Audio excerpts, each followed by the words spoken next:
Hey everyone, so today we are going to be writing formulas for covalent compounds and then naming covalent compounds. Just as a reminder, covalent compounds are compounds that are made of two or more nonmetals. So in these compounds, both of the elements are going to be from this right side of the periodic table. We're not going to have any metals. So before you use these rules, make sure that what you have is a covalent compound and not an ionic compound, because ionic compounds have separate rules. So when we are writing formulas for covalent compounds, and again, just as a reminder, formulas are chemical symbols like these. These are formulas. So we will be translating words into chemical formulas. And for covalent compounds, we use these Greek prefixes. And you have probably encountered these in your math class. For example, you'll notice the prefix for 5 is penta. So that's how you get pentagon. And 6 is hexa. So a hexagon is a 6-sided figure. So a lot of these you've probably heard. 1 is mono, 2 is di, 3 is tri, 4 is tetra, not quad, but tetra. So pay attention to that one. Tetra, and then we don't use 7, 8, 9, and 10 as much, but they are here in case you want to refer to them. So our method for writing formulas for covalent compounds is just going to be to look at the Greek prefixes in the name to figure out how many of each atom we need. So we're going to look at the Greek prefixes.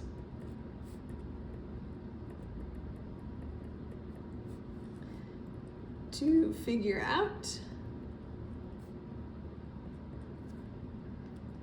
how many of each atom is needed. So just so you are aware, covalent compounds are not made of ions, so they do not have charges. So we're not doing anything like we were with ionic compounds where we had to cancel the charges, we had to look up their charges on the periodic table. You don't need to do any of that. You just need to look at these Greek prefixes and they will tell you how many of each element you have. If there's no prefix, then there's just one of that element. So with nitrogen dioxide, there's no prefix on nitrogen, so we know there's just one nitrogen. There is a prefix on oxide. It's di, which is 2. So we know that there are 2 oxygens here. So this is going to be NO2. Now you might be looking at the iod and wondering, wait, is this an ion? And it's not. It's just with naming covalent compounds, we change the ending to "ide" even though they're not made of ions, which is a little bit confusing, but that is just the rules that we follow. So just bear with me on that.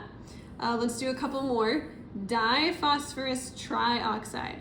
Okay, so we have a couple more prefixes. We've got di and tri, and phosphorus is element symbol P. So we've got 2 phosphorus, so that'll be P2, and 3 oxygens, so that'll be O3. So this is very straightforward. Again, we're not looking up any charges, just looking at these prefixes. We've got carbon, no prefix, so that will just be C. And then we have tetrachloride, so that will be chloride with a 4. So CCl4. So that is how we write formulas for covalent compounds.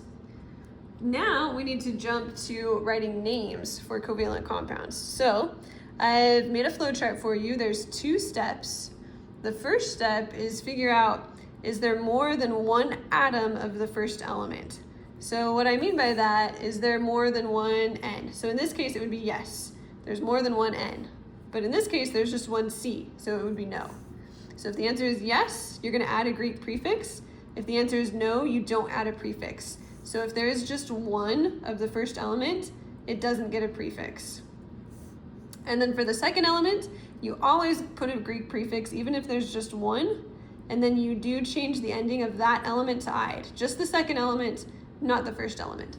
So the best way to help this make sense is to just do some examples. So let's start with N2O3. Again, if we follow our flow chart, we ask, is there more than one of the first element? Yes, there is. So we add a Greek prefix, which would be for 2, di. So this will be dinitrogen. We do not change the ending to "ide" for the first element, so just dinitrogen. And then for the second element, we always add the Greek prefix and we change the ending to "ide." So it will be trioxide. Sometimes these names can sound kind of weird until you're used to writing a bunch of them. Then they start to sound normal. But at first you're like, trioxide, sounds really weird. This one's gonna sound familiar though. So this is CO2. So we do step 1, is there more than one of the first element? No, so we don't add a prefix. So we don't add anything for carbon. So this is just gonna be carbon. But then step 2, we do need to add the prefix for O. So it'll be dioxide. So this is how we get the name carbon dioxide, which is cool. I'm sure you guys have heard that before. Here is a similar compound, but slightly different. So again, we just have one of the first element, so that's gonna be carbon. The second element just has one, but for the second element, even if there's just one element, we use the prefix. So the prefix for one is mono. So this is gonna be carbon monoxide, which you've probably heard of too. This is a toxic gas. And if this gets into your home, that can be really dangerous. So you should make sure that you have a carbon monoxide detector in your home. So that's the difference between these two compounds. Carbon dioxide, it's got 2 oxygens. Carbon monoxide just has 1.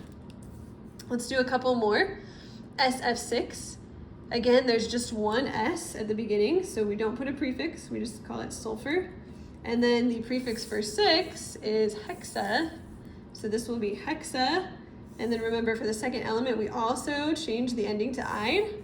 So it will be hexafluoride. And you may or may not have heard of this chemical. It's actually a gas that's really heavy, and people occasionally will breathe it in and it will make their voice lower, but it's actually pretty dangerous. So not recommendable, also very expensive. But that's what this compound is famous for. N2O. So this time our first element has more than one. So we will add the prefix and it will be dinitrogen. And our second element has just one, but it's the second one. So we do need to add the prefix and it will be called monoxide. And then finally, we've got PCl5. So there's just one phosphorus. So no prefix there. So just phosphorus. And then there are 5 Cls, so that's going to be pentachloride.